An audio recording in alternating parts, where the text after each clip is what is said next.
Hey all right and welcome to all in today's discussion. Now देखिए, हम बात कर रहे हैं यूपीएससी पॉलिटी 2022-2023 के लिए सिर्फ प्रीलिम्स की।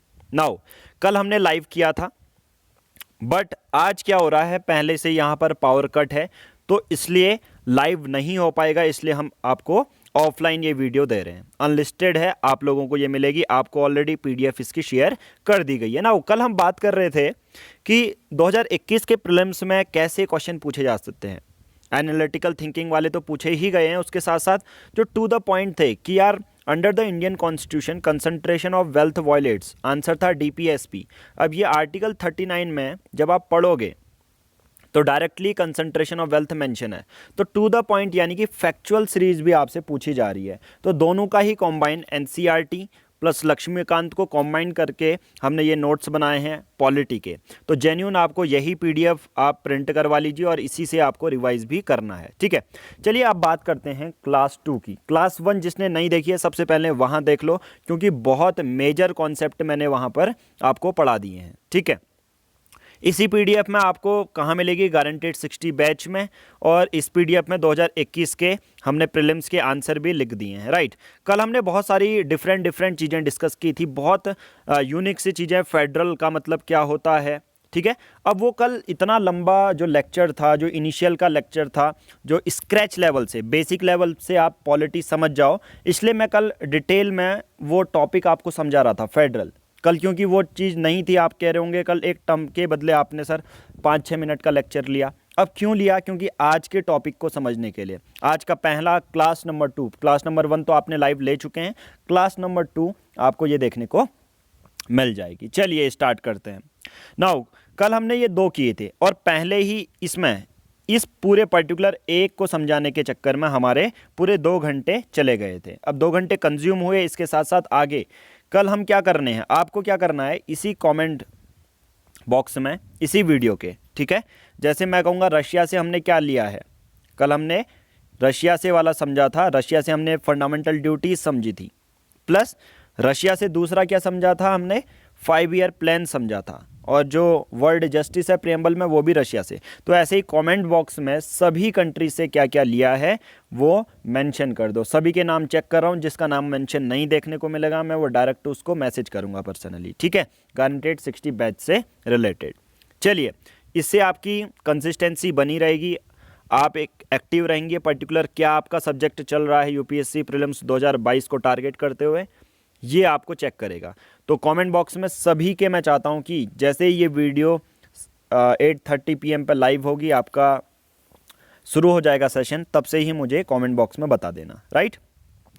चलिए, बट उससे पहले, but without moving further, Telegram application download कर लीजिए और पीआर पब्लिकेशन सर्च करना है। आप पीआर पब्लिकेशन टेलीग्राम चैनल को ज्वाइन कर लीजिए। बहुत सारी आंसर राइटिंग की फ्री कॉपीज़ आपको यहाँ पर मिल जाएगी। उसके साथ साथ मोबाइल एप्लीकेशन पीआर पब्लिकेशन को भी डाउनलोड कर लीजिए, वहाँ पर से भी आप एक्सेस कर सकते हैं हमारे बहुत सारे फ्री मटेरियल्स।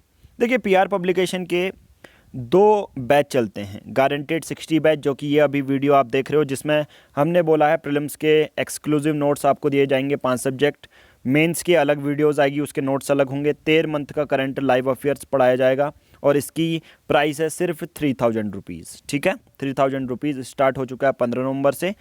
बैच में ज्वाइन करने के लिए बहुत सिंपल है, दिए गए नंबर पे आपको गूगल पे, फ़ोन पे करना है 3000 रुपीज़, और हम आपको अपने ग्रुप से ऐड कर लेंगे। दूसरा बैच है द हिंदू न्यूज़पेपर के current affair yearly plan, same process है फॉलो करने की, पेमेंट करने की। और कुछ इस तरह से हमारा गारंटेड 60 बैच, अगर आप देखेंगे इसमें तो पॉलिटी के सीक्वेंस बेसिस पे आप कभी भी इस ग्रुप को ज्वाइन करते हैं तो सीक्वेंस बेसिस पे आपको ये जो है लिंक मिल जाएंगे, पर्टिकुलर उनकी वीडियोस, उनकी पीडीएफ, सब चीज़। देखिए, ग्रीन बुक इन्वायरमेंट की हमने शेयर कर दिया, इन्वायरमेंट के लिए प्रीलिम्स के लिए ये नोट्स हो गए। पॉलिटी कल हमने करा दिए, तो पॉलिटी के भी नोट्स यहाँ पर शेयर कर दिए हैं। ये देखिए, यूपीएससी 2022 के पॉलिटी 62 पेजेस के हैं, इसमें हमने एनसीईआरटी भी एक्सट्रैक्ट की है, प्लस लक्ष्मीकांत के भी नोट्स एक्सट्रैक्ट किए, और एक्सप्लेनेशन के लिए मैं खुद आपको ये पढ़ा भी रहा हूँ, तो आपको पीडीएफ भी समझ में आ जाएगी, आपकी एनसीईआरटी भी हो जाएगी, आपकी लक्ष्मीकांत भी हो जाएगी। चलिए शुरू करते हैं फिर आज का लेक्चर। बहुत इंपॉर्टेंट है कि हमारे कॉन्स्टिट्यूशन में क्या क्या लिखा गया है, एक बहुत मेजर रोल प्ले करेगा। और जहाँ जितना भी हमारी कॉन्स्टिट्यूशन की एक बुक की बात कर रहा था मैं लेक्चर 1 में, कल हमने लाइव लिया था। तो कॉन्स्टिट्यूशन की जो बुक थी, अलग अलग चैप्टर्स थे, उनको हमने पार्ट बोल दिया। तो लेंथीएस्ट रिटन कॉन्स्टिट्यूशन है क्या यूके का कोई रिटन कॉन्स्टिट्यूशन है? आंसर है नो। ठीक है, आंसर है नहीं। उसके बाद 465 से ज़्यादा आर्टिकल हैं, 25 पार्ट हैं, 25 यानी कि चैप्टर हैं, 12 शेड्यूल हैं, टीयर्स ऑफ ओल्ड पीएम कल हमने बताया था, आज हम इसको डिटेल में भी डिस्कस करेंगे। फिर हमने देखा था कि यार भारत का लेंथीएस्ट रिटन कॉन्स्टिट्यूशन, इतनी बड़ी बुक लिखने की ज़रूरत क्या पड़ी? इसके पीछे 3 कारण है। जोग्राफिकल फैक्टर में इंडिया की पूरी लोकेशन आती है, वास्टनेस आती है, डाइवर्सिटी आती है। हिस्टोरिकल फैक्टर में इन्फ्लुएंस रहता है किसका? गवर्नमेंट ऑफ इंडिया एक्ट 1935 का। आप सबको पता है मेजर पार्ट जो कॉन्स्टिट्यूशन का है वो गवर्नमेंट ऑफ इंडिया एक्ट 1935 से बना है। सिंगल कॉन्स्टिट्यूशन है यूनियन और स्टेट का। डोमिनेशन ऑफ लीगल ल्यूमिनरीज, इसका मतलब क्या है? हमारे जिसमें ड्राफ्टिंग कमेटी बन रही थी उसमें मतलब लॉ एक्सपर्ट कितने होंगे सोचो। अगर कोई लॉ एक्सपर्ट ही नहीं होता हमारी कॉन्स्टिट्यूएंट असेंबली बनने में, तो एक अभी हमारी एक ऐसी कॉन्स्टिट्यूशन की बुक हमारे पास नहीं होती। B.R. अम्बेडकर जैसे लॉ एक्सपर्ट थे, लीगल ल्यूमिनरीज की डोमिनेशन के वजह से। और कभी कभी क्रिटिसाइज भी किया जाता है कि किसी लोकल का रिप्रेजेंटेशन नहीं था, बट एक रिटर्न कॉन्स्टिट्यूशन के ये हम रीजन की बात कर रहे हैं। नाउ सेकंड इसका पॉइंट है, आप सबको पता है डॉक्टर B.R. अम्बेडकर। और मैं ये ट्राई करूंगा यार, आज तो चलो लाइट नहीं थी, पर मैं ये ट्राई करूंगा एक दिन हम लाइव लें और एक क्लास आपको ऐसे फिजिकल भी दे दें। आप बताना कल के लाइव में कि ये सही सजेशन है या नहीं। लाइव होगा तो हम लाइव करा देंगे, बट लाइव में क्या होता है, 2 घंटे का लेक्चर होता है और उसमें चीज़ें कम कवर हो पाती हैं। कल आपने देखा होगा एक ही चीज़ कवर हुई, बट हालांकि उसके पीछे रीज़न था। बट दूसरा, अगर हम ये ऑफलाइन इस तरह से देंगे, हालांकि लाइव तो डेली होगा, बट बहुत सारे ऐसे लेक्चर होंगे जिसमें हम एक ऑफलाइन वीडियो भी डालेंगे, ताकि आपका जो समझाने का तरीका है वो तो सही है, बट आप कंज्यूम ज़्यादा कर पाएँ, मतलब कम टाइम में आपका ज़्यादा और जल्दी सिलेबस कवर हो जाए। ये भी आप कमेंट बॉक्स में या कल के या पर्सनल मुझे लाइव मैसेज में, मतलब पर्सनल DM करना व्हाट्सएप में, अपना एक्सपीरियंस बताना, ठीक है सभी लोग। और जो मुझे मैसेज करेगा पर्सनल, मैं ज़्यादा अटेंशन उसको दूंगा, क्योंकि मुझे लगेगा कि यस ये बच्चा कंसिस्टेंट रह रहा है। और मैं बीच बीच में उसको खुद पर्सनल कॉल भी करूंगा, उसके पर्टिकुलर टाइम टेबल शेड्यूल करने के लिए बहुत सारी चीज़ें होंगी। तो ट्राई ये करना कि मुझे पर्सनल मैसेज, गारंटेड 60 बैच में जो वीडियो देख रहा है वो सभी करें, ठीक है। एक्सपीरियंस बताएं कि ये सही सजेशन है या नहीं। चलिए हम बात करते हैं सेकंड। हमारा जो कॉन्स्टिट्यूशन की बुक बनी थी कल हमने देखा था, तो ऐसा नहीं कि ये बुक जो हमारे सिर्फ लॉ मेकर से नहीं बनाई है, उनका ओरिजिनल आइडिया नहीं। उस समय तक क्या हुआ था, 1947 तक हमारा पूरा देश आज़ाद हो गया, और देश आज़ाद हो गया तो बहुत सारे जगह पर एक्सपेरिमेंट होने लगे रिगार्डिंग द और टुवर्ड्स द कॉन्स्टिट्यूशन। और जब ये देखने को मिला कहीं पर एक्सपेरिमेंट सक्सेसफुल हो रहे हैं, जो अच्छे हो रहे हैं, जो सक्सेसफुल हैं, तो उनको इम्प्लीमेंट कर दिया जा रहा है। तो डॉक्टर B.R. अम्बेडकर ने भी यही कहा कि यार जो सक्सेसफुल एक्सपेरिमेंट हो चुके हैं उनके पास्ट एक्सपीरियंसेस से हम उसको अपने कॉन्स्टिट्यूशन में इम्प्लीमेंट कर देते हैं। तो हमारा जो कॉन्स्टिट्यूशन है जनरली अलग अलग दुनिया के पूरे विश्व के अलग अलग देशों से लिया गया है। कल हमने ट्रिक बताई है और मैंने इनिशियल में पूछी भी, आप कमेंट बॉक्स में लिख देना उसको, ठीक है। स्ट्रक्चरल पार्ट, अब हमारे कॉन्स्टिट्यूशन के 3 पार्ट हैं मेनली। स्ट्रक्चरल पार्ट, मेजर जो स्ट्रक्चर है, मतलब मेजर मोटे मोटे मेजोरिटी जो कॉन्सेप्ट हैं वो हमने गवर्नमेंट ऑफ इंडिया एक्ट 1935 से लिए हैं। सेकंड पूछा जाता है ये, ठीक है, प्रीलिम्स में डायरेक्ट पूछा जाएगा कि हमारे कॉन्स्टिट्यूशन का जो स्ट्रक्चरल पार्ट है किस जगह से लिया गया है, तो आपको गवर्नमेंट ऑफ इंडिया एक्ट 1935, ये एक बेटर क्वेश्चन है यूपीएससी प्रीलिम्स के लिए। नाउ कॉन्स्टिट्यूशन, फंडामेंटल राइट, जो फिलोसफिकल पार्ट है, फिलोसफिकल 2 पार्ट होते हैं। पहला है हमारा फंडामेंटल राइट, दूसरा है हमारा DPSP। दोनों के बीच में अगर डिफरेंस की बात करूं, ये जस्टिसेबल है, ये नॉन जस्टिसेबल है, आगे हम पढ़ने वाले हैं, बट अभी मैं ये बात करूंगा फंडामेंटल राइट लिया है हमने अमेरिका से, और DPSP हमने ली है कहाँ से, आयरलैंड से, ठीक है। तो ये फिलोसफिकल पार्ट है। तीसरा पॉलिटिकल पार्ट, पॉलिटिकल पार्ट का मतलब हमारा सेंटर और राज्य में सरकारें कैसी चलती हैं, या तो 2 ही पार्ट होते हैं पॉलिटिकल के, कौन से, एक प्रेसिडेंशियल फॉर्म ऑफ गवर्नमेंट, एक पार्लियामेंट फॉर्म ऑफ गवर्नमेंट। तो हमने जो पॉलिटिकल पार्ट लिया है ब्रिटिश कॉन्स्टिट्यूशन से लिया है, जो कि है पार्लियामेंट फॉर्म ऑफ गवर्नमेंट। और ब्रिटिश में कॉन्स्टिट्यूशन है बट रिटन कॉन्स्टिट्यूशन नहीं है, एक ये चीज़ याद रखना, ठीक है। नाउ अब बात करते हैं blend of rigidity and flexibility. Blend of rigidity and flexibility, ये क्या है, बहुत इंपॉर्टेंट है टॉपिक। रिजिडिटी का मतलब, देखिए रिजिड क्या होता है, रिजिड आपको पता होगा सॉलिड पार्ट होता है, मतलब जिसको तोड़ना बहुत ज़्यादा मुश्किल है। फ्लेक्सिबल जैसे रबर बैंड, जिसको मोड़ना बहुत ईजी है।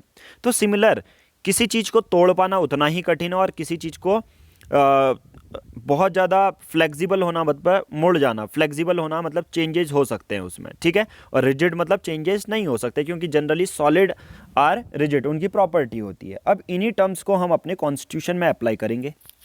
जो हमारी कॉन्स्टिट्यूशन की बुक होगी उनमें हम इन दोनों टर्म को अप्लाई करेंगे कि रिजिडिटी और फ्लेक्सिबिलिटी से मिलके हमारा कॉन्स्टिट्यूशन बना है। इसका मतलब क्या है?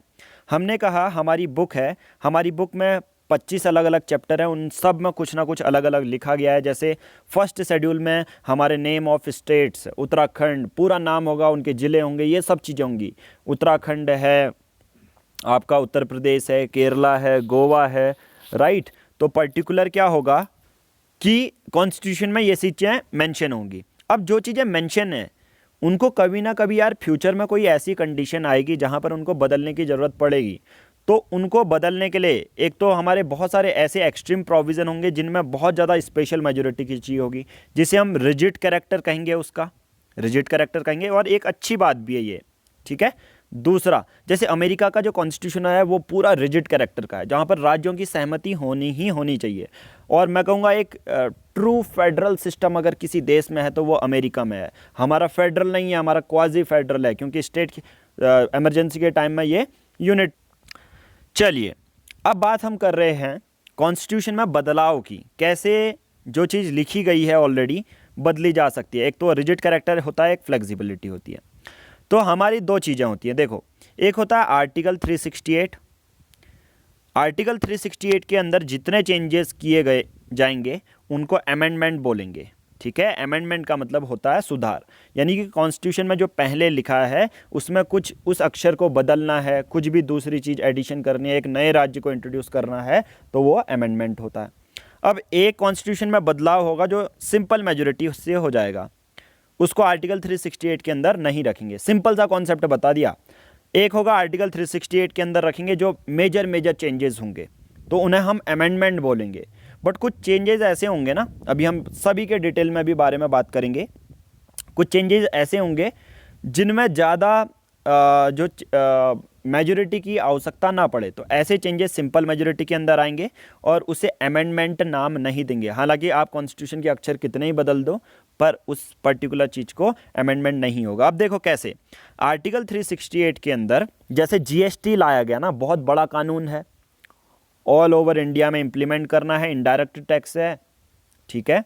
एक फिर काउंसिल भी बना दी गई, तो इतना बड़ा मेजर सुधार करने के लिए तो यार आर्टिकल 368 अमेंडमेंट की किसकी ज़रूरत पड़ेगी? अमेंडमेंट। तो ऐसे कानूनों को हम किस में डालेंगे? आर्टिकल 368 में डालेंगे। Article 368 provide for 2 types of amendment, 2 तरीके से अमेंडमेंट कर सकते हैं। ए वाला क्या होगा? स्पेशल मेजोरिटी ऑफ पार्लियामेंट, ठीक है, और 2/3 of voting plus supported by more than 50% of total strength. Special majority क्या होती है ये देखो, मैं समझाता हूँ इसको, बहुत सिंपल है। आप सबको पता है कोई कानून पास होता है तो सबसे पहले लोकसभा, फिर राज्यसभा, फिर प्रेसिडेंट के पास जाता है। अब ये लोग बैठते कब हैं, क्या आपको पता है? क्या अभी जिस समय मैं ये वीडियो बना रहा हूँ या जिस समय ये वीडियो देख रहे हो, क्या अभी कोई सेशन चल रहा है, न्यूज़ में रहा है? नहीं। तो सेशन हमारे 3 टाइप के होते हैं, बजट सेशन, मॉनसून सेशन और विंटर सेशन।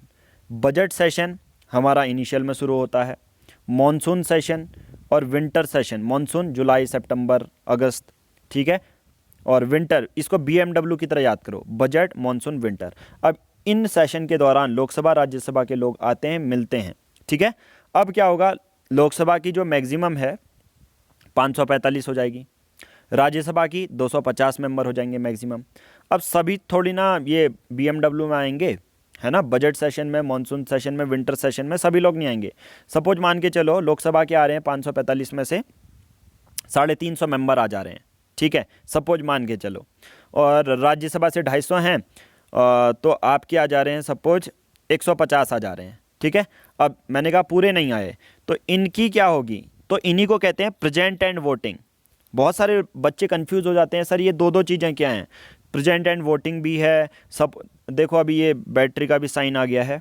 तो बहुत सारे बच्चे, मैंने कहा क्या कंफ्यूज होते हैं, देखो बैटरी का साइन आ गया था, चार्ज अभी से नहीं है, तो मैंने सोचा आपको अभी देखो, अभी बज रहा है दिन का कुछ 3 या 4 बज रहा है, और अभी मैं ये वीडियो रिकॉर्ड कर रहा हूँ, क्योंकि अभी से ही लाइट में भी कल आए पावर कट हो जाए, तो इसके बेसिस पर फिर लाइव नहीं हो पाएगा तो एक ट्रांसपेरेंसी ख़त्म हो जाएगी, फिर अकाउंटेबिलिटी ख़त्म हो जाएगी और आपका जो जेन्यून टाइम टेबल है वो भी ब्रेक हो सकता है रूटीन में। तो मैंने सोचा आपको ये ऑफलाइन दे दूँ, ठीक है। अब बात क्या कर रहा था मैं, बहुत सारे बच्चे मैंने कहा प्रेजेंट एंड वोटिंग में कंफ्यूज हो जाते हैं। प्रेजेंट एंड वोटिंग का मतलब ये होता है जो मैंने अभी पूरा बताया कि लोग बजट सेशन में जो लोग आएंगे, प्लस देखो supported by more than 50% of total strength, 550 Lok Sabha में और 250 राज्यसभा में।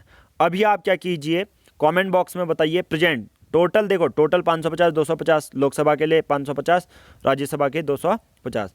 अभी प्रेजेंट में लोकसभा में कितने मेंबर हैं ये बताइए और प्रेजेंट में राज्यसभा में कितने मेंबर हैं ये बताइए आप लोग, ठीक है। तो अब क्या होगा, तो ए वाला क्या होगा, 2/3 प्रेजेंट एंड वोटिंग, जो लोग प्रेजेंट और वोटिंग होंगे बजट मॉनसून विंटर सेशन में, plus supported by 50% of total strength, मतलब 550 यहाँ से है तो इसका आधा और 250 है तो इसका आधा, दोनों का जितना भी सम होगा उसके बेसिस पे जो भी चीज़ कॉन्स्टिट्यूशन में बदलनी चाहेगी तो वो आर्टिकल 368 के अंदर आएगी। मतलब कोई भी कानून में अगर ऐसा आपको देखने को मिल रहा है कि यार वो कानून आपका स्पेशल मेजोरिटी 2/3 वोटिंग से हो रहा है और 50% स्ट्रेंथ से हो रहा है तो वो आर्टिकल 368 के अंदर आप इंक्लूड कर दोगे। बी वाला पार्ट क्या होगा, बी वाला पार्ट बहुत अच्छा है, ये जीएसटी को बोल सकते हो। जी वाला पार्ट क्या है कि स्पेशल मेजोरिटी तो होनी चाहिए, जो अभी हमने ए वाला पॉइंट पढ़ा वो तो होना ही चाहिए, एंड विथ द, देखो and with the ratification by half of the total states of simple majority, मतलब 17 से ज़्यादा यार राज्यों को रेटिफाई करना पड़ेगा, साइन करना पड़ेगा सिंपल मेजोरिटी से, ठीक है। 2/3 की बस प्रेजेंट एंड वोटिंग 2/3 की सिंपल मेजोरिटी हो जाती है, वो समझ में आ गया। तो ये जितने भी चीज़ें होंगी, ये पहला का पॉइंट जो है आर्टिकल 368 के अंदर अमेंडमेंट के अंदर आएगा, जब भी कोई किसी भी कानून को इन तरीके से पास करने की ज़रूरत पड़ी। तो एक कानून का एग्जाम्पल है जीएसटी।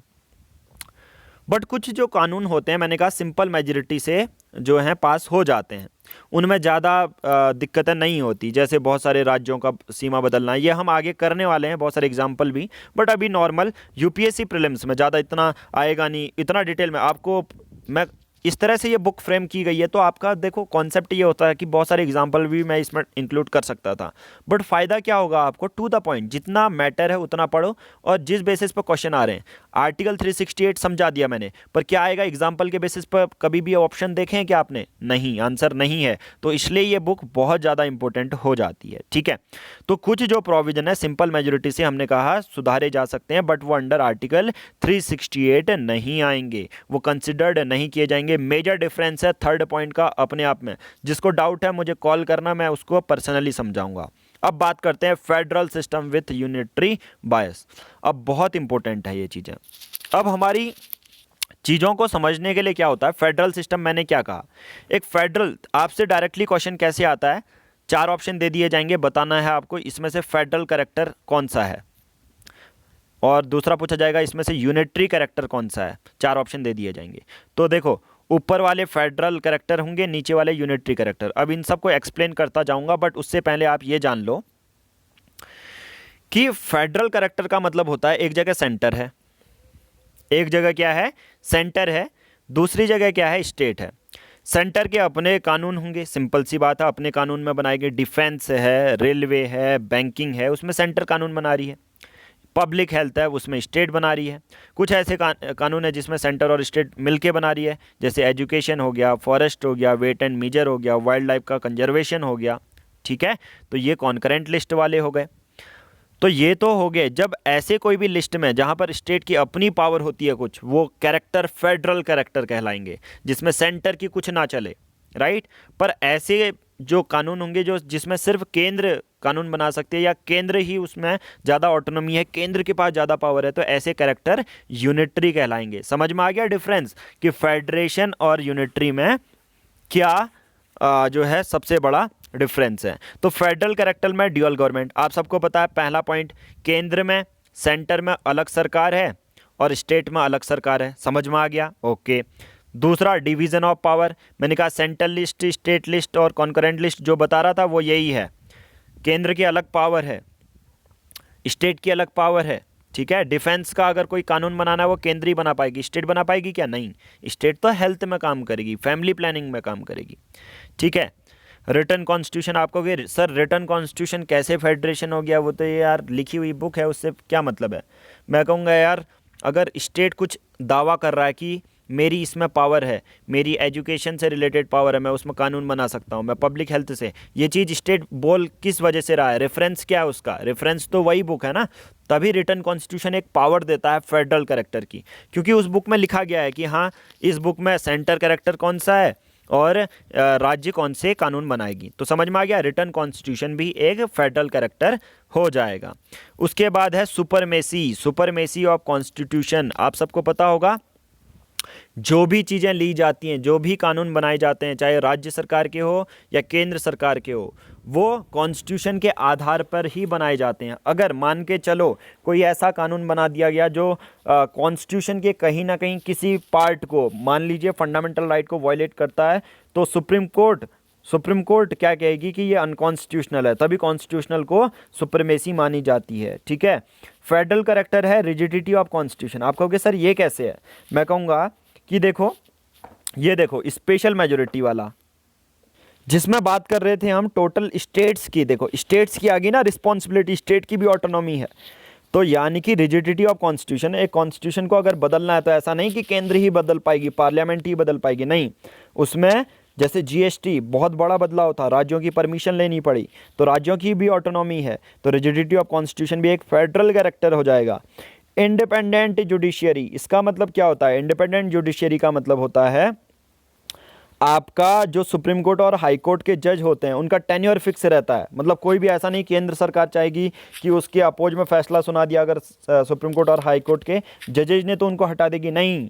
तो उसमें स्टेट की भी पावर रहती है, उसमें क्या होती है, स्टेट की भी पावर रहती है। तो इंडिपेंडेंट जुडिशरी कोई सेंटर की ऑटोनॉमी नहीं है, वो नहीं हटा सकता, ये एक फेडरल पावर है। ठीक है। फिर है बाईकैमरलिज्म। बाईकैमरलिज्म मतलब स्टेट लेजिस्लेटिव असेंबली और स्टेट लेजिस्लेटिव जो काउंसिल है वो सभी राज्यों में बनती है। ठीक है। कोई भी राज्य बना सकता है उसको, राइट। ऐसा नहीं कि लोकसभा और राज्यसभा केंद्र में है तो ऐसा कोई लोअर हाउस अपर हाउस राज्य में बनेगा ही नहीं, वो बने। प्रॉपर्टी क्या कहलाएगी, बाईकैमरलिज्म, और ये भी फेडरल कैरेक्टर है क्योंकि ये राज्य में इंप्लीमेंट हो सकती है। अब इसके अलावा जितने भी कैरेक्टर होंगे वो यूनिटरी होंगे, और उस यूनिटरी का मतलब क्या होगा कि केंद्र की ज़्यादा पावर होगी, मतलब सेंट्रल गवर्नमेंट की ज़्यादा पावर होगी उन प्रोविजन से रिलेटेड। जैसे एग्जाम्पल, सबसे पहले स्ट्रॉन्ग सेंटर, सिंगल कॉन्स्टिट्यूशन। आप कहते हो क्या उत्तराखंड का कॉन्स्टिट्यूशन अलग है, नागालैंड, अभी हालांकि जो नागा क्राइसिस चल रहा है उसमें अलग नागालैंड की बनाने की बात कर रहे हैं, वो लोग बोल रहे हैं कि हमें अलग सा कॉन्स्टिट्यूशन चाहिए, अलग सा फ्लैग चाहिए। ठीक है। तो बट हमारी क्या है, सिंगल कॉन्स्टिट्यूशन है, तो सेंटर की तो पावर है ना, स्ट्रॉन्ग सेंटर देखने को मिल रहा है। आप उत्तराखंड की अलग कॉन्स्टिट्यूशन नहीं देख रहे हैं। फिर है सिंगल सिटीजनशिप। भाई आप भारतीय नागरिक हैं, आसाम के नागरिक हैं क्या, उत्तराखंड के हैं क्या, यूपी के हैं क्या, नहीं। तो इसमें भी आपको स्ट्रॉन्ग जो फीलिंग क्या आ रही है, स्ट्रॉन्ग सेंटर होने की फीलिंग आ रही है। फिर है इंटीग्रेटेड जुडिशरी। अगर आप देखोगे जो हायर कोर्ट्स होते हैं वो स्टेट और सेंटर के लॉज बना सकते हैं, स्टेट और सेंटर के लॉज बना सकते हैं। तो इंटीग्रेटेड जुडिशरी भी क्या है, एक यूनिटरी फीचर है। एक चीज़ याद रखना, इंडिपेंडेंट तो फेडरल में आती है, इंडिपेंडेंट मतलब टेन्योर फिक्स रहता है, किसी भी हाई कोर्ट सुप्रीम कोर्ट के जज को ऐसे यूं ही नहीं उठा देगा केंद्र सरकार। यहाँ पर स्ट्रॉन्ग फीलिंग स्टेट की भी आ रही है, सेंटर की, बट इंटीग्रेटेड जुडिशरी में मतलब केंद्र के भी कानून बनाएगा, राज्य के भी। तो स्ट्रॉन्ग फीलिंग किसके पड़ला भाड़ी है, पड़ला भाड़ी किसका है, सेंट्रल गवर्नमेंट का है। Appointment of governor by the centre, appointment of the governor by the centre, इसमें भी क्या है, अब गवर्नर तो यार राज्य के लिए काम कर रहा है तो राज्य को ये अपॉइंट करना चाहिए, बट कौन अपॉइंट करती है, सेंटर अपॉइंट करती है, प्रेसिडेंट अपॉइंट करते हैं, pleasure of president. All India services, AIS का मतलब होता है ऑल इंडिया सर्विसेज, इसमें भी केंद्र सरकार ही बनाती है। ठीक है। राज्यसभा 1/2 की स्पेशल मेजोरिटी से पास कर देगी। अभी एक फॉरेस्ट सर्विस नहीं देखने को मिलेगी आप, अभी तो कौन कौन सी है, IAS, IPS, IFS। ठीक है। और उसके बाद है आपका इमरजेंसी प्रोविज़न। इसमें भी स्ट्रॉन्ग फीलिंग किसके लिए आ रही है, पलड़ा किसका भारी है, सेंट्रल गवर्नमेंट का है। ठीक है। स्ट्रॉन्ग फीलिंग, देखिए स्ट्रॉन्ग फीलिंग से रिलेटेड है। फेडरल पावर, किसी को ऐसा समझ में नहीं आ रहा, कोई दिक्कत लेने की बात नहीं है। जिस हिसाब से देखो आपको एट द एंड क्या करना है, वो MCQ सॉल्व करके मार्क्स लाने हैं। जरूरी नहीं है कि जिस तरह से सभी बच्चे पढ़ रहे हैं, देखो एक कॉन्सेप्ट माइंड में हमेशा बना लो, जरूरी नहीं है कि जिस तरह से सब बच्चा पढ़ रहा आपको भी वैसे याद करना है। आप अपने कंफर्ट के बेसिस पे तो बहुत सारे लोग फेडरेशन का मतलब अभी भी नहीं समझ पा रहे होंगे, किसी का कॉन्सेप्ट वीक है, तो बहुत सिंपल सी बात याद रखो कि फेडरेशन का मतलब वो होगा जहाँ पर जो स्टेट की पावर स्ट्रांग फीलिंग आ रही होगी कि स्टेट का ज़्यादा पलड़ा भारी है। वैसे ही यूनिटरी में ये याद कर लो, हालांकि मैंने वैसे बेसिक थ्योरी आपको बता दी है, बट वो कभी कभी समझने में बहुत सारे बच्चों को प्रॉब्लम आती है कि यार फेडरल यूनिटरी बार बार वो क्या वीडियो देख रहे हैं तो समझ में आ रही है, बट 3 दिन बाद देख रहे हो तो भूल जा रहे हो। तो इसमें ये याद रखना, यूनिटरी का मतलब है सेंटर की जो पावर ज़्यादा देखने को मिलेगी, स्ट्रांग फीलिंग आपको सेंटर की ओर आएगी। अगर तराजू में तोलोगे तो सेंटर जो होगा वो ऊपर देखने को मिलेगा। नाउ नेक्स्ट बात करते हैं पार्लियामेंट फॉर्म ऑफ गवर्नमेंट। अब सबसे बड़ा जो इंपॉर्टेंट टॉपिक है आज हम 5 करेंगे, बहुत इंपॉर्टेंट टॉपिक है। हालांकि एक एक पेज, हम सोच रहे थे 10 दिन का कॉन्सेप्ट है, बट ये बहुत बड़ा कॉन्सेप्ट है यूपीएससी पॉलिटी के लिए, ठीक है। तो अभी हम यहाँ पर देखते हैं, आज 5वां पॉइंट करते हैं, फिर इसमें अपलोड भी आपको करना पड़ेगा, ठीक है, आप लोगों के लिए। तो पार्लियामेंट फॉर्म ऑफ गवर्नमेंट क्या है? एक पार्लियामेंट फॉर्म ऑफ गवर्नमेंट क्या होती है? यहाँ पर क्या होता है, देखो बेसिक फीचर, अगर किसी इंटरव्यूअर ने पूछ दिया आपसे या डायरेक्टली यूपीएससी प्रीलिम्स में आ गया, और ये क्वेश्चन आया भी है 2019 के प्रीलिम्स में कि एक पार्लियामेंट फॉर्म ऑफ गवर्नमेंट क्या होती है, आप क्या कीजिए, ऑप्शन 4 ऑप्शन दिए होंगे, आपको बताना होगा कि यस क्या ये एक रीज़न है पार्लियामेंट फॉर्म ऑफ गवर्नमेंट का या इससे। तो सबसे बड़ा रीज़न तो यही होता है यार, पार्लियामेंट फॉर्म ऑफ गवर्नमेंट। एक पार्लियामेंट्री फॉर्म ऑफ गवर्नमेंट हमारी सेंट्रल में भी है और स्टेट में भी सेम चलती है। अब इसमें क्या होता है, जो लेजिस्लेचर और एग्जीक्यूटिव होते हैं ना, उनका कॉपरेशन कोऑर्डिनेशन, मतलब मिलके काम करते हैं, उनका सेपरेशन नहीं है। यहाँ पर लेजिस्लेचर और एग्जीक्यूटिव कोऑर्डिनेट करके काम करते हैं। अब कैसे? अब बहुत सारे लोग सोचते हैं, जो नए फ्रेशर होते हैं, एग्जीक्यूटिव का मतलब आईएएस है, आईपीएस है, हाँ हैं ये हैं, पर एडमिनिस्ट्रेशन लेवल पे हैं ये, ठीक है, एडमिनिस्ट्रेशन लेवल पे हैं, पर इसको आप रियल एग्जीक्यूटिव नहीं कहोगे, ये तो चेंज होते रहते हैं। आप कहोगे चेंज तो सर वो भी होते हैं, बट इसको एडमिनिस्ट्रेशन लेवल पे सबसे लोअर ग्राउंड लेवल पे जो एग्जीक्यूटिव कहोगे उनका दर्जा मिलता है आईएएस, ये इनको, ठीक है। बट एक एग्जीक्यूटिव क्या होता है, मैंने कहा लेजिस्लेचर वो होते हैं जो कानून बनाते हैं, लॉ मेकर। लॉ मेकर क्या होंगे? जो लोकसभा राज्यसभा में मेंबर होंगे। अब उसमें तो पीएम मोदी ये सब चीज़ें होते हैं, ठीक है, सभी मतलब 550 मेंबर, यहाँ 250 मेंबर है, ये लेजिस्लेचर हो गए जो कानून बनाएंगे। अब जो कानून को इम्प्लीमेंट कर देते हैं ना, कानून को इम्प्लीमेंट कौन करते हैं? काउंसिल ऑफ मिनिस्टर करती है। तो मैंने कहा वही सेम लेजिस्लेचर, वही एमपी लेजिस्लेचर भी है, वही एमपी एग्जीक्यूटिव भी है। अब यहाँ पर तो PM Modi, council of minister याद है ना आपको, पीएम मोदी हैं, डिफेंस मिनिस्टर राजनाथ सिंह हैं, होम मिनिस्टर अमित शाह हैं, फाइनेंस मिनिस्टर निर्मला सीतारमन जी हैं, और मेजर काउंसिल ऑफ मिनिस्टर जो होती है, यही किसी एक पॉलिसी आ गई तो इम्प्लीमेंट तो यही करती है ना, तो यही होते हैं एग्जीक्यूटिव, और यही लोग लेजिस्लेचर भी हैं। तो यहाँ पर इसी सबसे major parliament form of government की एक रियल डेफिनेशन की बात करूं तो यहाँ पर लेजिस्लेचर और एग्जीक्यूटिव के बीच में कॉपरेशन होता है, दोनों मिलके काम करते हैं, और वही एग्जीक्यूटिव सिंगल ही बंदा, पीएम मोदी एग्जीक्यूटिव भी हैं, एग्जीक्यूटिव काउंसिल में भी हैं, और पीएम मोदी लेजिस्लेटिव काउंसिल में भी हैं। लेजिस्लेटिव काउंसिल नहीं कहूँगा क्योंकि फिर आप कहोगे लोअर हाउस, वो लेजिस्लेचर में भी हैं, एग्जीक्यूटिव में भी हैं, ठीक है। फंडामेंटल प्रिंसिपल तो यही हो गया यार, पार्लियामेंट फॉर्म ऑफ गवर्नमेंट किस उसमें बैठी है। अब अगर ऐसा अमेरिका की बात करूं, ये तो हमने भारत की बात कर दी, चलो अमेरिका में क्या होता है, प्रेसिडेंशियल फॉर्म ऑफ गवर्नमेंट होता है, पार्लियामेंट नहीं होता। तो वहां पर क्या होगा, सेपरेशन। यहां पर तो जैसे कोऑपरेशन लिखा है, वहां सेपरेशन होगा, सेपरेशन ऑफ लेजिस्लेचर और एग्जीक्यूटिव, ठीक है। हालांकि इसके पीछे भी बहुत सारे रीजन है कि क्यों कि हमने पार्लियामेंट फॉर्म ऑफ गवर्नमेंट ही क्यों अपना ली, ठीक है। पर अभी मैं उनमें बात ही नहीं करूंगा, क्यों यार यूपीएससी मेंस मैं टू द पॉइंट। देखिए यही होता है, एक यूपीएससी अगर कोई मेंटोर है आपका या कोई यूपीएससी एस्पिरेंट है, वो उतने ही बात सीमित रखे जितना आपकी डिमांड है, क्योंकि यार नॉलेज वाले तो बंदे भरे बैठे हैं दुनिया भर में, आपको खुद जो लोग वीडियो देख रहे हैं उनको भरे पड़े होंगे, बट एक्चुअल में हमारा माइंडसेट ऐसा नहीं होना चाहिए यूपीएससी के लिए। जो डिमांड है वो पूछना है। ऐसा सिमिलर हम इंप्लीमेंट करेंगे आंसर राइटिंग में भी है, ठीक है। जो भी आंसर राइटिंग में भी सिंपल चीज हम इंप्लीमेंट करेंगे आंसर राइटिंग में भी, ये क्या होगी। तो जितनी हमारे यूपीएससी प्रीलिम्स, अब यही 65 पेज आप बार बार रिवाइज करोगे, मॉक दे के देखो, फिर अगर एक क्वेश्चन ना सॉल्व हो जाए तो देखना, कहना हर एक वीडियो में एक्सप्लेन क्या होगा। ये गारंटेड 60 बैच है, तो गारंटी के साथ कह रहा हूं कि अगर ये जो कॉन्स्टिट्यूशन से रिलेटेड जितना भी पढ़ा है, अगर उससे रिलेटेड कोई भी question previous year question solve करने का ट्राई करो, कोई मॉक टेस्ट किसी भी इंस्टीट्यूट का ले लो, पेड ले लो, कोई भी ले लो, क्वेश्चन सॉल्व होगा ही होगा, ठीक है। बशर्ते एक शर्त है कि आपको बार बार रिवीजन करना है ताकि आपको याद रहे वही चीजें, ठीक है। तो मैंने कहा प्रेसिडेंशियल फॉर्म ऑफ गवर्नमेंट में सेपरेशन आ जाएगा, यहां जैसे कॉपरेशन वहां सेपरेशन हो जाएगा। अब क्या होगा, पार्लियामेंट फॉर्म ऑफ गवर्नमेंट के दूसरे जो फीचर्स हैं जो आप यूज कर सकते हैं, सबसे पहला कि ये दूसरे कैरेक्टरिस्टिक्स भी हैं जो हम, तो अब ये तो था प्रिंसिपल, जहां पर मेजर डिफरेंस देखोगे ना, कोई कहेगा डेफिनेशन बता दो तो ये डेफिनेशन है, अब कोई कहेगा पार्लियामेंट फॉर्म ऑफ फीचर्स बता दो, ये तो फंडामेंटल प्रिंसिपल था, किस बेसिस पर आप पार्लियामेंट फॉर्म ऑफ गवर्नमेंट कह रहे हो। क्या ऐसा बहुत सारे लोग ये भी पूछते हैं, या यूपीएससी प्रीलिम्स में ये भी पूछा जाएगा, देखना आपसे, कि क्या मेजॉरिटी पार्टी रूल किसी देश में है तो क्या इसका मतलब पार्लियामेंट फॉर्म ऑफ गवर्नमेंट ही होगा? नहीं, आंसर होगा नहीं, ये एक फीचर है, बेसिक प्रिंसिपल तो पार्लियामेंट फॉर्म ऑफ गवर्नमेंट का यही है। अगर कोई कहेगा डेफिनेशन दे दो तो आप यही आंसर देना, कॉपरेशन है भाई साहब, नहीं तो इसी प्रिंसिपल होता ना, फिजिक्स में हर किसी का एक प्रिंसिपल होता है, उस प्रिंसिपल पर वो काम करता है, ठीक है।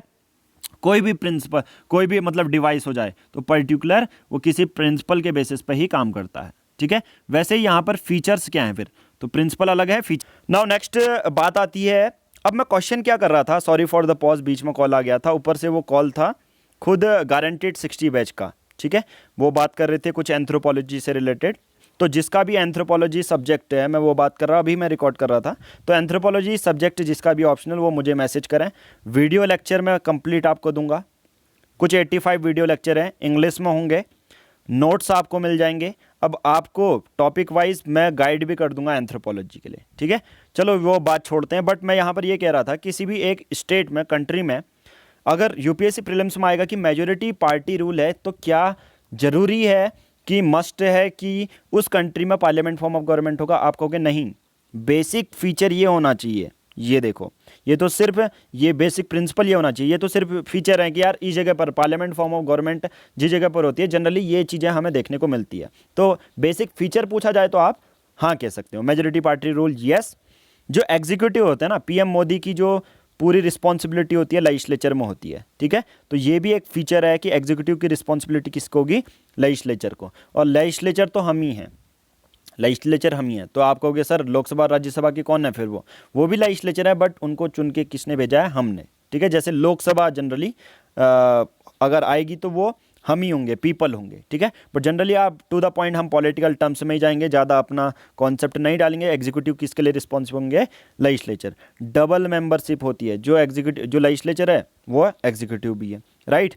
फिर उसके बाद है लीडरशिप ऑफ प्राइम मिनिस्टर और चीफ मिनिस्टर, वही सेंटर में भी है और स्टेट में भी है, सेंटर में पीएम और स्टेट में सीएम।